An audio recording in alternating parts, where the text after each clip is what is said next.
From the shadows of a crumbling Soviet Union, Russia's Navy literally clawed its way back to the world stage in the early 2000s. In this video, we'll show you the ambitions that drove the dramatic revival of their naval fleet from 2010 to 2020. During World War II, Russia's Navy forces played a significant role in defending its borders and supporting the Allied forces in the Baltic, Arctic, and Black Seas. Its naval fleet boasted an array of battleships, submarines, cruisers, and frigates.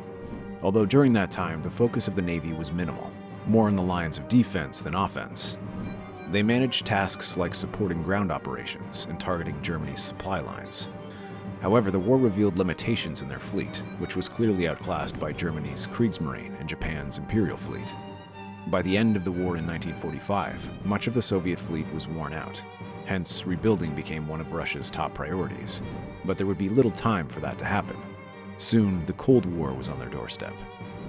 In the Cold War, 1947, Russia pivoted against the United States in a global struggle for ideology and military dominance. Russian leaders realized the strategic importance of getting its forces to the very best possible. Nikita Khrushchev, the first secretary of the Communist Party of the Soviet Union and a challenger of the US's naval dominance, initiated the modernization of the naval fleet, emphasizing that nuclear-powered submarines capable of launching ballistic missiles were a priority. The expansion went on for 4 decades, and by the 70s, the Soviet Navy was a global force, second only to the US Navy. Russia's mission was clear-cut: to challenge the American Navy, dominate and protect Soviet power on a global scale. However, this expansion came at a great cost. Under the weight of the rapidly developing military, Russia's economy struggled. The rapid growth of the Navy soon outpaced the ability to maintain the massive fleet. By 1991, the Union of Soviet Socialist Republics, USSR, collapsed, leading to a nationwide recession, a catastrophic turning point for all of Russia, especially its Navy. The economic collapse meant that naval funding was slashed to a fraction of what it had been during the Cold War. Without the finances to keep up maintenance, the once mighty fleet was left to rust in harbors. Many of its ships were sold to foreign countries, and those that could not be sold were scrapped for parts or just completely abandoned and left to rust in their harbors. Throughout the 1990s to the 2000s, the Russian Navy continued a downward spiral. Although efforts were made to modernize the fleet, it was sporadic and severely underfunded. An example is the Kursk tragedy, which occurred on August 12, 2000. It is one of the most infamous accidents in modern naval history. The Russian submarine K141 Kursk, a massive Oscar II-class nuclear-powered cruise missile submarine, sank during a training exercise in the Barents Sea, resulting in the loss of all 118 crew members. The Kursk was one of the largest attack submarines in the world, designed to target NATO naval groups. It was equipped with advanced cruise missiles and torpedoes and considered a symbol of Russian naval power. The Kursk was participating in a naval exercise involving dozens of warships and submarines in the Barents Sea. Overseen by the Northern Fleet when the tragedy struck at 11:28 a.m. local time, a catastrophic explosion occurred aboard the submarine. It is believed to have been caused by the failure of a Type 6576A torpedo in the forward torpedo room.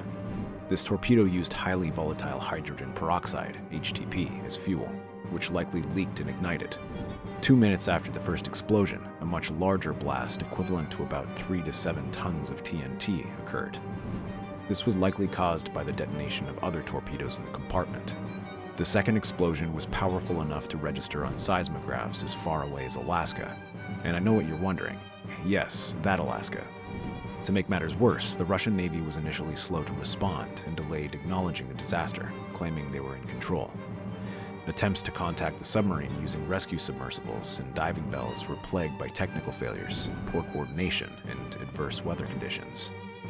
Russia, not usually ones to enter the room with their hats in their hand, initially refused international assistance, but later accepted help from the UK and Norway, though it was too late. When divers finally assessed the submarine a week later, they found no survivors.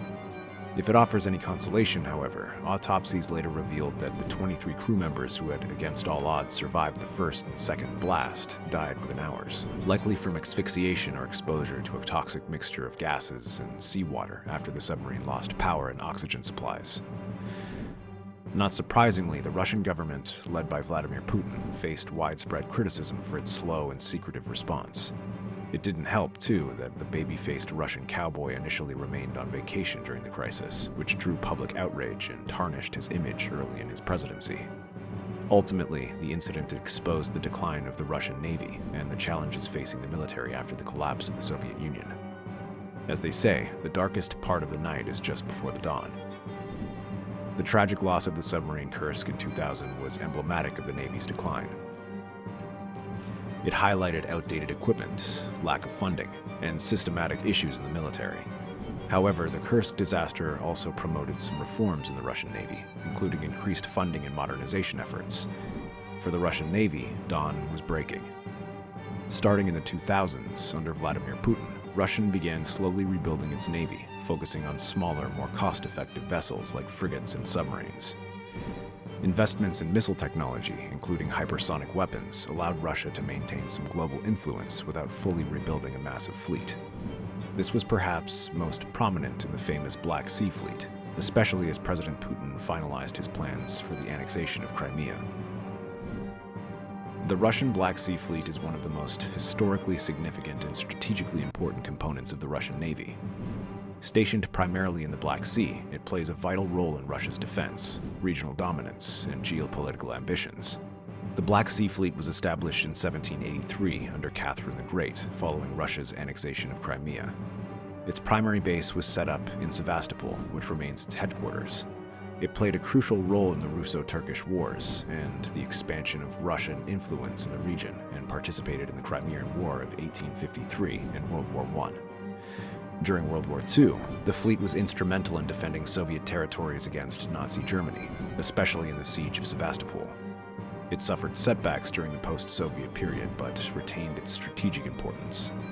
From 2010 to 2020, the Russian Black Sea Fleet underwent significant modernization as part of a broader effort to rebuild Russia's naval power. This modernization aimed to replace aging Soviet-era vessels with newer, more versatile platforms. The fleet focused on frigates, corvettes, and submarines, many of which were built using advanced materials and technologies to optimize performance, reduce costs, and enhance stealth. Here's a closer look at them. Admiral Grigorovich-Class frigates, Project 11356. This is a class of 3 vessels delivered within the time span of 2 years. Admiral Grigorovich, 2016, Admiral Essen, 2016, and Admiral Makarov, 2017. High-strength, low-alloy steel was used for the hull, providing durability while reducing weight. Why steel, you might ask? Steel is cost-effective, resistant to impact, and suitable for ships designed for extended service life in demanding conditions. For sections of the superstructure, aluminum magnesium alloy was used. Why aluminum magnesium alloy, you might ask? Lightweight and corrosion-resistant, this alloy improves stability and reduces radar cross-section, enhancing stealth capabilities. This group of vessels was designed as multi-role frigates capable of anti-air, anti-surface, and anti-submarine warfare. Equipped with Caliber cruise missiles, a defining feature of modern Russian naval vessels, it enabled long-range precision strikes. In 2017, during Russia's intervention in Syria, the Admiral Essen launched Caliber cruise missiles at ISIS positions from the Mediterranean. The crew received direct orders from Moscow and executed a precision strike from hundreds of miles away. After the mission, the sailors celebrated quietly, knowing their efforts had reinforced Russia's influence in the Middle East. Buyan-M-Class corvettes, Project 21631. This class also contained 3 vessels delivered in the span of 2 years. Vyshny-Velochoyuk, 2018, Orakovo-Zuyevo, 2018, and Ingushetia, 2019. They featured welded steel for robustness in littoral, coastal operations, and a superstructure made of composite materials for stealth and weight reduction. Why composites, you might ask? They absorb radar waves, reduce detectability, and are resistant to environmental damage like saltwater corrosion. These vessels specialize in operations in shallow waters like the Black Sea and Caspian Sea. Armed with Caliber NK missiles, they provide strategic strike capabilities from small, agile platforms. In 2018, while patrolling near Crimea, the Vyshny-Velochoyuk encountered a fierce storm. The ship's design, optimized for shallow coastal waters, struggled in the rough conditions. The crew worked tirelessly to stabilize the vessel, securing loose equipment and adjusting the ship's ballast. Despite the harrowing ordeal, they navigated safely back to Sevastopol, earning commendations for their composure and skill. 3. Improved Kilo-Class submarines, Project 636.3. This humongous class contained 6 vessels, delivered in 3 years.